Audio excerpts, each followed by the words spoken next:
जय हिंद साथियों। स्वागत है आप सभी का आज के अर्ली मॉर्निंग के इस डेली करंट अफेयर्स के सेशन में। तो आज है 28 अगस्त 2025 और आज एक बार फिर से हम लोग चर्चा करेंगे 10 सबसे महत्वपूर्ण करंट अफेयर्स पर, जो कि आपकी सभी प्रतियोगी परीक्षाओं के लिए बेहद ही इम्पोर्टेंट है, बेहद ही उपयोगी है। तो चलिए बिना देर किए शुरू करते हैं आज के क्लास को। तो जैसा कि आज का पहला प्रश्न है कि भारत का दूसरा सबसे बड़ा टाइगर रिजर्व कौन बना है। भारत का दूसरा सबसे बड़ा टाइगर रिजर्व जो है कौन बना है, तो इसको याद रखना है सुंदरबन। कौन बना है? सुंदरबन।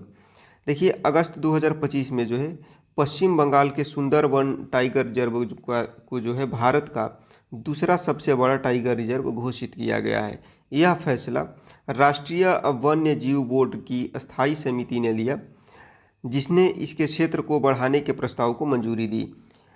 रिजर्व में 1044.68 वर्ग किलोमीटर का क्षेत्र जोड़ा गया, जिससे इसका कुल क्षेत्रफल 3629.57 वर्ग किलोमीटर हो गया है।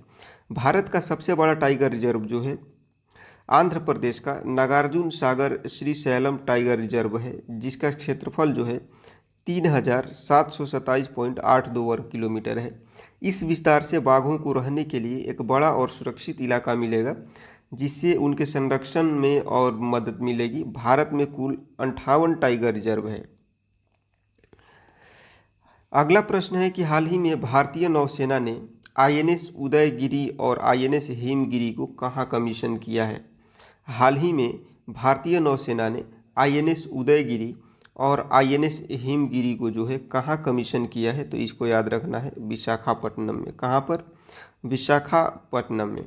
इन दोनों अत्याधुनिक स्टील्थ फ्रिगेट्स को 26 अगस्त 2025 को विशाखापट्टनम स्थित पूर्वी नौसेना कमान मुख्यालय में कमीशन किया गया। यह पहली बार था जब दो अलग अलग शिपयार्ड द्वारा बनाए गए दो प्रमुख युद्धपोतों को एक साथ नौसेना में शामिल किया गया। आईएनएस उदयगिरी को मुंबई के मझगांव डॉक शिप बिल्डर्स और आईएनएस हिमगिरी को कोलकाता के garden rich ship builders and engineers ने बनाया है। ये दोनों जहाज प्रोजेक्ट 17A का हिस्सा है। इसमें 75% से अधिक स्वदेशी उपकरण लगे हैं और ये दुश्मन के रडार से बचने की उन्नत स्टील्थ तकनीक से लैस है। इन जहाज़ों के नाम नौसेना के पुरानों युद्धपोतों से लिए गए हैं, जिन्होंने दशकों तक देश की सेवा की थी। अब इन्हें नए और शक्तिशाली रूप में फिर से शामिल कर लिया गया है।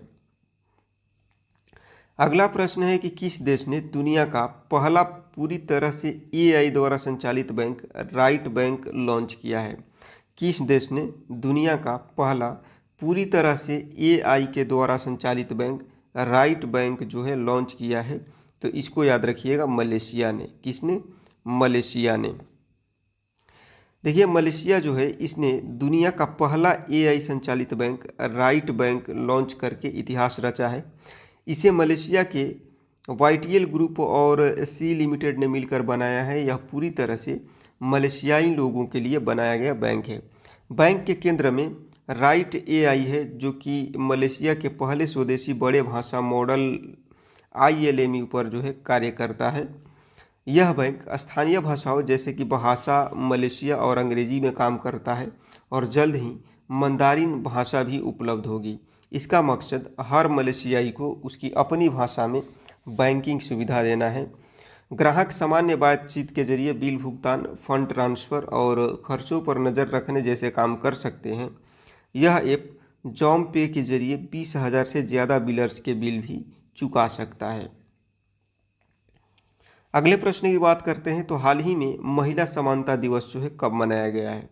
हाल ही में महिला समानता दिवस जो है कब मनाया गया है, तो इसको आपको याद रखना है 26 अगस्त को। कब मनाया गया है? 26 अगस्त को। देखिए यह दिन जो है अमेरिकी महिलाओं को वोट देने का अधिकार मिलने की सालगिरह के रूप में मनाया जाता है। 26 अगस्त 1920 को अमेरिकी संविधान में जो है 19वें संशोधन को अपनाया गया था, जिसने महिलाओं को मतदान का अधिकार दिया। इसकी शुरुआत 1971 में अमेरिका में हुई थी। यह दिन सिर्फ वोट के अधिकार का नहीं बल्कि लैंगिक समानता के लिए चल रहे संघर्ष का प्रतीक है। यह अंतर्राष्ट्रीय महिला दिवस जो है 8 मार्च से अलग है। अंतर्राष्ट्रीय महिला दिवस दुनिया भर में महिलाओं के सामाजिक, आर्थिक और राजनीतिक उपलब्धियों के सम्मान में मनाया जाता है। भारत में राष्ट्रीय महिला दिवस 13 फरवरी को सरोजिनी नायडू के जन्मदिन के अवसर पर जो है मनाया जाता है। अगले प्रश्न की अगर बात करें तो आज का अगला प्रश्न है कि हाल ही में इंडस इंड बैंक के एमडी और सीईओ का कार्यभार किसने संभाला है। हाल ही में इंडस इंड बैंक के एमडी और सीईओ का जो है कार्यभार किसने संभाला है, तो इसको याद रखिए, राजीव आनंद ने। किसने? राजीव आनंद ने। राजीव आनंद जो है इन्होंने 25 अगस्त 2025 को इंडस इंड बैंक के नए मैनेजिंग डायरेक्टर और सीईओ का पदभार संभाला है। उन्होंने सुमंत कथपालिया की जगह ली है, जिन्होंने बैंक में डेरिवेटिव्स अकाउंटिंग से जुड़ी कुछ अनियमितताओं के बाद इस्तीफा दे दिया था। इस नियुक्ति को भारतीय रिजर्व बैंक ने मंजूरी दी है और यह 3 साल के कार्यकाल के लिए है। इस पद से पहले राजीव आनंद एक्सिस बैंक में डिप्टी मैनेजिंग डायरेक्टर के पद पर कार्यरत थे। उनकी नियुक्ति ऐसे समय में हुई है जब बैंक अपनी वित्तीय प्रक्रियाओं और नियंत्रण को मजबूत करने पर ध्यान केंद्रित कर रहा है। तो इन सभी बातों को आपको जो है ध्यान रखना है। बढ़ते हैं अगले प्रश्न की ओर। तो अगला प्रश्न कुछ इस प्रकार से है कि हाल ही में कौन सा देश आधिकारिक तौर पर अंतर्राष्ट्रीय बिग कैट अलायंस में शामिल हुआ है। तो इसको आपको ध्यान रखना है, नेपाल। कौन सा देश? नेपाल। नेपाल जो है ये आधिकारिक तौर पर अंतर्राष्ट्रीय बिग कैट अलायंस में शामिल हुआ है। देखिए नेपाल जो है अगस्त 2025 में आधिकारिक तौर पर अंतर्राष्ट्रीय बिग कैट अलायंस में शामिल हो गया है। यह भारत के नेतृत्व वाला एक वैश्विक गठबंधन है जिसका उद्देश्य दुनिया की 7 प्रमुख बड़ी शेर, तेंदुआ, हिम तेंदुआ, चीता, जगुआर जैसे का संरक्षण करना है। इस गठबंधन को भारतीय प्रधानमंत्री नरेंद्र मोदी द्वारा 9 अप्रैल 2023 को प्रोजेक्ट टाइगर के 50 साल पूरे होने के अवसर पर लॉन्च किया गया था। नेपाल में इन 7 में से 3 बड़ी बिल्लियां, बाघ, हिम तेंदुआ और तेंदुआ पाए जाते हैं। नेपाल के जुड़ने से इन प्रजातियों के संरक्षण के वैश्विक प्रयासों को मजबूती मिलेगी। इस गठबंधन का मुख्यालय भारत में है और इसमें 90 से अधिक देश शामिल हैं जो इन जानवरों के संरक्षण के लिए जो है मिलकर के काम करते हैं। अगला प्रश्न है कि देश का सबसे बड़ा केंद्रीय पुस्तकालय कहाँ स्थापित किया जाएगा। देश का सबसे बड़ा केंद्रीय पुस्तकालय जो है कहाँ पे स्थापित किया जाएगा, तो इसको याद रखना है, अमरावती में। कहाँ पर? अमरावती में। देखिए भारत का सबसे बड़ा केंद्रीय पुस्तकालय जो है आंध्र प्रदेश की नई राजधानी अमरावती में स्थापित किया जाना प्रस्तावित है। यह पुस्तकालय जो है लगभग 2 लाख वर्ग फुट के विशाल क्षेत्र में फैला होगा, जो इसे देश का सबसे बड़ा पुस्तकालय बना देगा। इसे एक राष्ट्रीय स्तर के ज्ञान केंद्र के रूप में विकसित किया जाएगा जो शोधकर्ताओं, छात्रों और आम जनता के लिए उपलब्ध होगा। अभी तक भारत का सबसे बड़ा पुस्तकालय कोलकाता में स्थित नेशनल लाइब्रेरी ऑफ इंडिया है, जिसके पास 22 लाख से अधिक किताबों का संग्रह है। भारत के अन्य प्रमुख पुस्तकालयों में चेन्नई की अन्ना सेंटरी लाइब्रेरी, रामपुर की रजा लाइब्रेरी और बेंगलुरु की शेषाद्री मेमोरियल लाइब्रेरी शामिल है। अगले प्रश्न की अगर बात करें तो हाल ही में किस देश ने विश्व खाद्य कार्यक्रम के साथ मिलकर के वैश्विक भूखमरी से निपटने के लिए एक समझौते पर हस्ताक्षर किया है। हाल ही में किस देश ने विश्व खाद्य कार्यक्रम के साथ मिलकर के वैश्विक भूखमरी से निपटने के लिए एक समझौते पर हस्ताक्षर किया है, तो इसको याद रखना है, भारत। कौन सा देश? भारत। देखिए भारत सरकार और संयुक्त राष्ट्र के विश्व खाद्य कार्यक्रम ने वैश्विक भूखमरी से निपटने के लिए एक महत्वपूर्ण समझौते पर हस्ताक्षर किए हैं। इस समझौते के तहत भारत उन देशों की मदद करेगा जो खाद्य सुरक्षा की कमी का सामना कर रहे हैं।